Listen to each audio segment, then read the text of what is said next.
प्रधानमंत्री मोदी जो कर रहे हैं उससे तो लग रहा है कि पाकिस्तान पर एक्शन का टाइम अब बहुत दूर नहीं है। पीएम मोदी अब यह तय करने में जुट गए हैं कि पाकिस्तान को कब कैसे सबक सिखाना है, उसकी फाइनल चीजें हो रही हैं और उसके लिए सही जगह, वक्त और मौका तय किया जा रहा है। एक के बाद एक बड़ी बड़ी मीटिंग्स हो रही हैं। पीएम मोदी के इस निर्णायक एक्शन से पहले पीएम मोदी ने पाकिस्तान को बिजी रखा हुआ है। हर दिन भारत पाकिस्तान को नए नए झटकों की डोजेस दे रहा है। आज उन झटकों के बारे में भी आपको बताऊंगा, लेकिन पहले बात उस मीटिंग की जिसके लिए कहा जा रहा है कि क्या पीएम मोदी ने पाकिस्तान पर फाइनल प्रहार की तारीख यानी डेट तय कर दी है। क्योंकि अगर आप देखिए, आज रक्षा मंत्री राजनाथ सिंह ने आर्मी चीफ से पहले मुलाकात की। आर्मी चीफ कुछ दिन पहले ही कश्मीर में जाकर हालात का जायजा लेकर वापस आए थे। इस मीटिंग को खत्म करने के बाद, वहां पर आर्मी चीफ से मिलने के बाद रक्षा मंत्री राजनाथ सिंह पीएम मोदी से मिलने जाते हैं। 40 मिनट्स उन दोनों की बातचीत होती है। और आपको यह भी याद दिला दूं कि इससे पहले कल रक्षा मंत्री Rajnath Singh chief of defence staff यानी सीडीएस से मिले थे।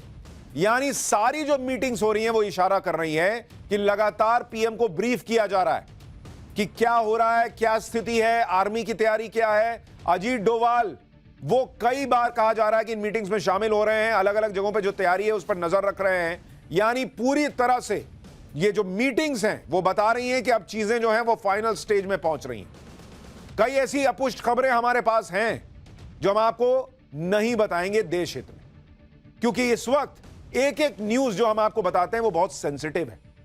और जहां देश की सुरक्षा का मसला है, देश हित का मसला है, नवभारत टीआरपी के बारे में नहीं सोचता। खबर होगी भी और देश के लिए इंपॉर्टेंट होगी और ऐसी होगी जिससे देश बताने से देश का नुकसान होगा, तो हम कभी वो खबर नहीं बताएंगे। इसलिए बहुत सोच समझकर हर चीज आपके पास ला रहे हैं। इस सब मीटिंग का मैसेज क्या है? यही कि पाकिस्तान के खिलाफ सैन्य तैयारी तेजी से आगे बढ़ रही है और इसका जायजा लिया जा रहा है। इधर दिल्ली में मीटिंग पर मीटिंग्स चल रही हैं, उधर ग्राउंड पर सेना ने अपनी तैयारी पुख्ता कर ली। आसमान में रफेल और सुखोई उड़ने लगे हैं। भारत ने आज ही रफेल को लेकर नई डील की है, जिसके बारे में आगे आपको बताऊंगा। 4 दिन से एलओसी पर पाकिस्तान धुआं हो रखा है। समंदर में नेवी अपनी ताकत दिखा रही है। एंटी शिप मिसाइल की फायरिंग से पाकिस्तान वहां अलग घबराया हुआ है। यानी जमीन से लेकर आसमान से लेकर समुंदर तक भारत अपनी ताकत दिखा रहा है। इतना ही नहीं, आज की हाईटेक दुनिया में एक युद्ध आपको सोशल मीडिया पर लड़ना पड़ता है। अब एक मोर्चा खुला हुआ है नैरेटिव का, क्योंकि हमारे यहां कुछ लोग ऐसे हैं जिनकी बातों का इस्तेमाल पाकिस्तान हमारे खिलाफ कर रहा है। ये कौन लोग हैं जो दुश्मन का नैरेटिव बना रहे हैं, जिनसे मोदी को निपटना पड़ेगा, उसके बारे में आगे बताऊंगा। लेकिन पहले देखिए कि भारत के खिलाफ प्रोपेगेंडा फैलाने वाले पाकिस्तान के यूट्यूब चैनल्स की दुकान बंद कर दी गई है। मोदी सरकार ने आज बीबीसी इंडिया को भी टाइट किया है, जिसे आतंकियों को आतंकी बोलने तक में दिक्कत हो रही थी। और बीबीसी कैसी कवरेज करता है आपको पता ही है। लेकिन नरेंद्र मोदी और उनकी सरकार इस वक्त ऑपरेशन क्लीन में लगे हैं। ना आतंकियों को छोड़ेंगे, ना आतंकियों के समर्थकों को छोड़ेंगे, ना किसी भी तरीके से जो भारत के खिलाफ प्रोपेगेंडा चला रहा है उसको छोड़ेंगे। तो पाकिस्तान के यूट्यूब चैनल्स बंद कर दिए गए हैं। तुम्हें जो ज्ञान देना है अपने यहां दो, हमारे यहां प्रोपेगेंडा ना फैलाओ। और बीबीसी को भी कहा है कि थोड़ा हिसाब से चलो, यहां रह रहे हो, रिपोर्टिंग कर रहे हो, लेकिन एजेंडा मत चलाओ, रिपोर्ट चलाओ। यानी पीएम मोदी ने एक साथ कई मोर्चे खोले हुए हैं। पीएम मोदी के बैक टू बैक एक्शन से पाकिस्तान कैसे घबराया, भारत में पाकिस्तान की भाषा बोलने वालों को क्या नई चेतावनी दी गई है, ओवैसी और उमर अब्दुल्ला जैसे नेता वायरल क्यों हो रहे हैं, पाकिस्तान के खिलाफ तैयारी का फाइनल काउंटडाउन किस तरफ जा रहा है, यह सब आज आपको दिखाऊंगा। लेकिन जो पहले दिन भर हुआ उसकी एक झलक देखिए।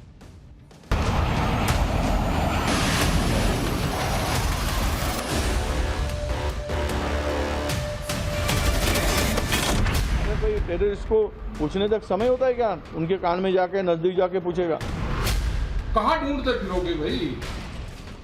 चोर तो आपके बीच में यही घूम रहा हो। खुद ही लोगों को मरवा देते हैं। छोड़ो ना, तुम क्या जोकरों का नाम ले रहे मेरे सामने। हमारा पानी बहेगा या उनका खून बहेगा। आप पाकिस्तान और आतंकियों के समर्थक क्यों बने हुए हैं?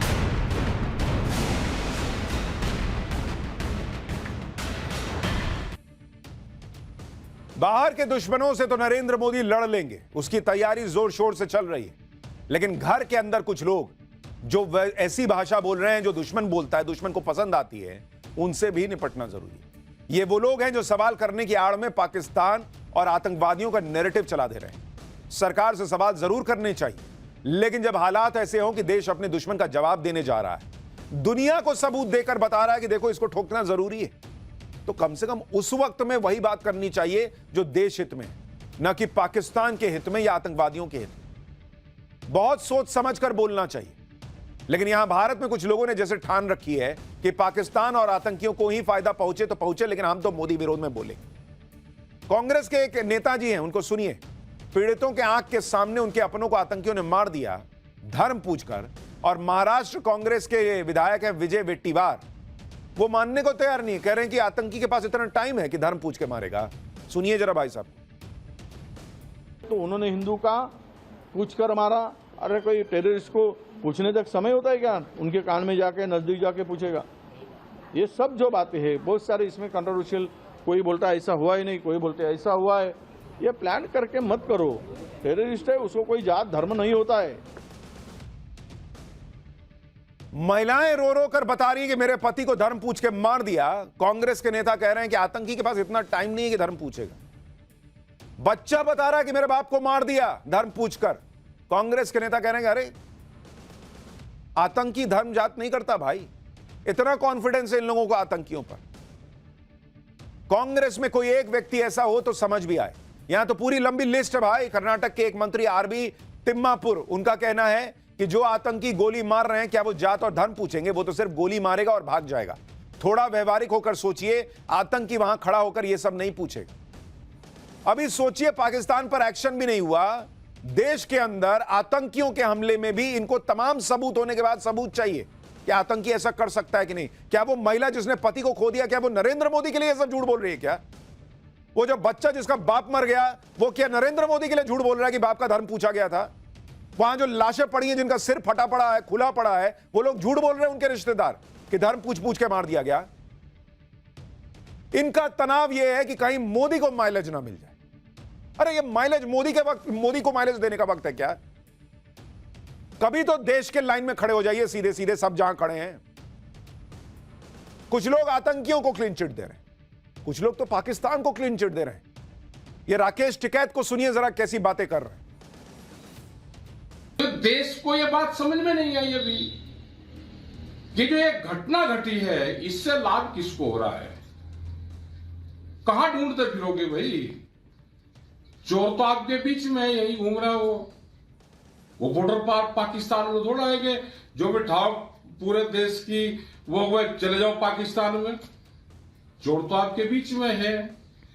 इस घटना से किसको लाभ हुआ है और किसको नुकसान हुआ है? क्या कोई कश्मीर के लोग अपने यहां पे घटना करके आबाद होंगे? यानी इनके हिसाब से जो घटना हुई है वो यहीं घर के लोगों ने की है, पाकिस्तान का कोई रोल नहीं है। ये है राकेश टिकैत। बक्कल उतार देने की बातें करने से लेकर अब देश के खिलाफ बयानबाजी कर रहे हैं। इस तरह की बयानबाजी से देश को नुकसान होगा। पाकिस्तान ऐसे ऐसे बयान उठाकर दुनिया को दिखाएगा कि देखिए वहां के लोग ही कह रहे हैं कि ये तो भारत के लोगों ने किया है। पाकिस्तान को फायदा आसानी क्या होगा, ये आसानी से समझा जा सकता है, लेकिन शायद इस इकोसिस्टम को मोदी विरोध के आगे कुछ दिखना बंद है। जैसे एक सिंगर है नेहा राठौर, उसने ऐसा बयान दिया है जिससे वो पाकिस्तान में रातों रात स्टार बन गई। नेहा सिंह राठौर ने आरोप लगा दिया कि मोदी सरकार ने बिहार चुनाव में फायदे के लिए हमला करवाया होगा, लेकिन यह बड़बोलापन भारी पड़ गया उसको। नेहा सिंह राठौर के खिलाफ देशद्रोह का केस दर्ज हो गया। और ये लोग बोलते वक्त भी नहीं सोचते हैं। बिहार में नवंबर में चुनाव है, नरेंद्र मोदी ने क्या किया कि अपने लोगों को मरवा दिया होगा इनके हिसाब से, और पाकिस्तान को पे जाके एक्शन कर देंगे और बिहार चुनाव जीतने के लिए सब हो जाएगा इनके हिसाब से। अभी कुछ दिन पहले तो कह रहे थे कि वक्फ कानून लाए हैं बिहार चुनाव जीतने के लिए। एक बार मन बना लो क्या लाए हैं बिहार चुनाव जीतने के लिए, वो भी जब नवंबर में। अभी यहां अप्रैल में बैठ के बिहार चुनाव के लिए पाकिस्तान से भिड़ जा रहे हैं। क्या लोग हैं यार ये लोग।